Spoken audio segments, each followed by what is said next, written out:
My sister laughed at my ticket.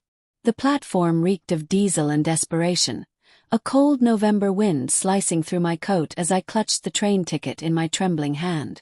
My sister Lena stood beside me, her laughter sharp and brittle, like glass shattering in slow motion. "You're really doing this, Mark? Chasing a ghost across the country because of a text you think means something?" Her voice dripped with mockery, but her eyes darted nervously to the crumpled paper in my fist. I didn't answer. The ticket was my lifeline, the only thing tethering me to the truth, or the lie, I was about to uncover. It started 3 weeks ago when Sarah, my wife of 7 years, left her phone on the kitchen counter.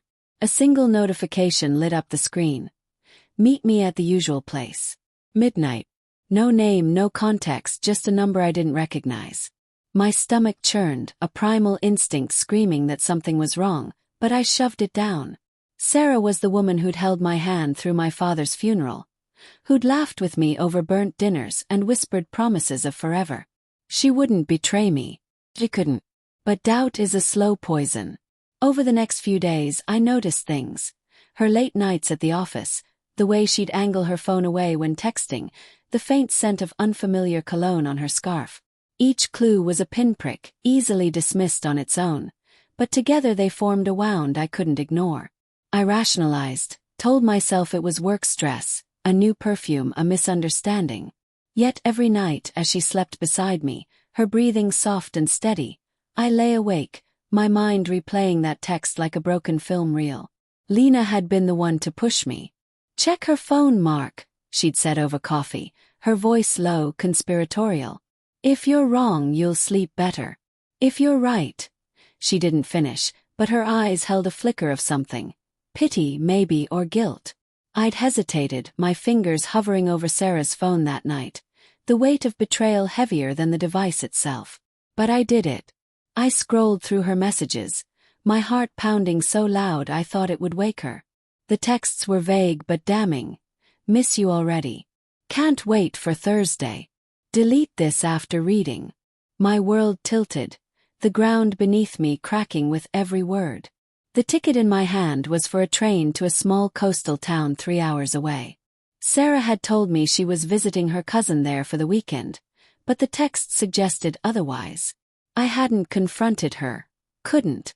The words stuck in my throat, choked by fear and love and the desperate hope I was wrong. Instead, I'd bought the ticket, told Lena I was going to surprise Sarah, and now here I was, standing on a freezing platform, my sister's laughter ringing in my ears. The train's whistle shrieked, pulling me from my thoughts. I boarded, the carriage dimly lit, smelling of stale coffee and damp wool. I found a seat by the window, the glass cold against my forehead as I stared at the blurred lights of the city fading into darkness. My reflection stared back, hollow-eyed, a man unraveling. What would I do when I saw her? Scream, cry, walk away. The possibilities churned in my gut, each one more unbearable than the last. The journey felt endless, every clack of the wheels a countdown to the truth. I replayed our life together, our wedding in the rain, her hand warm in mine, the way she'd hum off-key while cooking, the late-night talks about dreams we hadn't yet chased. How could that woman, my Sarah, be the same one sneaking away to meet someone else?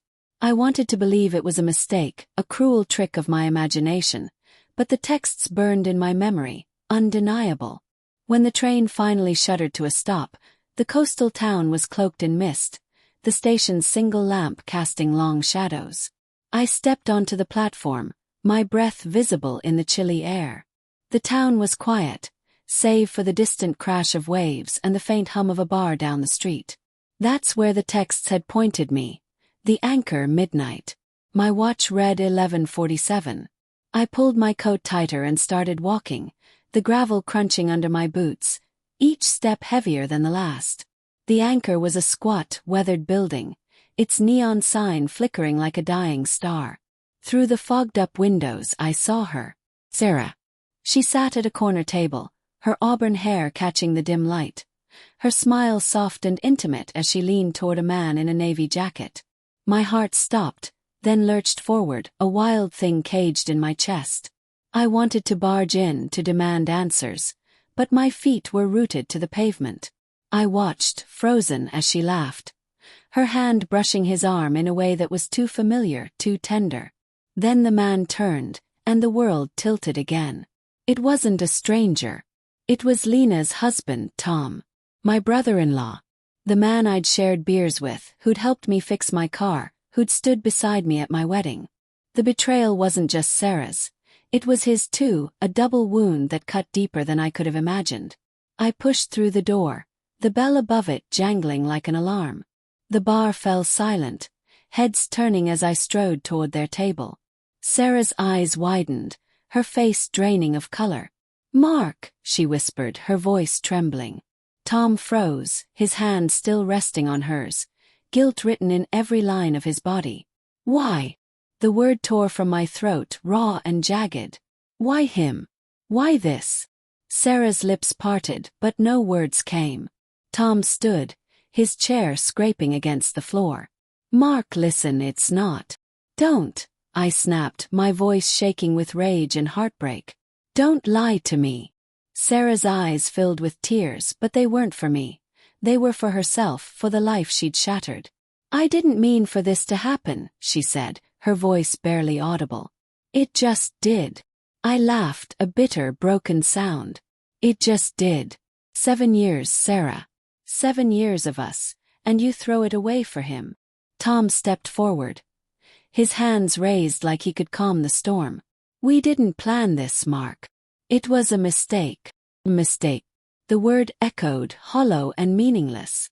I wanted to hate them, to scream, to break something, but all I felt was a crushing weight, like the air had been sucked from the room. I turned to leave, but Sarah grabbed my arm, her touch burning. "Please, Mark. Let me explain." I yanked free, my vision blurring. "There's nothing to explain." As I stumbled back into the night, the mist swallowing me whole, a new sound cut through the fog. A man's voice, authoritative, calling my name. "Mark Ellison." I turned, disoriented, to see a man in a conductor's uniform standing by the station. His face was grim, his eyes knowing. "You dropped this," he said, holding out my ticket. But his gaze lingered, heavy with something unspoken, as if he'd seen this story play out 1,000 times before. I took the ticket, my fingers numb, and glanced back at the bar. Sarah and Tom were still inside, their silhouettes blurred by the fogged glass. But the conductor's voice stayed with me, low and steady, like a warning. "Some trains you don't come back from, son. Choose your next stop carefully." I stood there, the ticket crumpling in my fist, the weight of betrayal anchoring me to the spot. Lena's laughter echoed in my mind, her mockery now a cruel irony. She'd known, maybe not everything, but enough. And as the waves crashed in the distance, I realized the truth wasn't just Sarah's betrayal, or Tom's, or even Lena's silence. It was mine too, for loving too blindly, for trusting too deeply, for ignoring the cracks until they became a chasm. The conductor was gone when I looked up, the platform empty. I tore the ticket in half and let the pieces fall, carried away by the wind. I didn't know where I'd go next, but I knew I couldn't go back. Not to Sarah, not to the life we'd built, not to the man I'd been. The betrayal had changed me, and the only way forward was through the wreckage.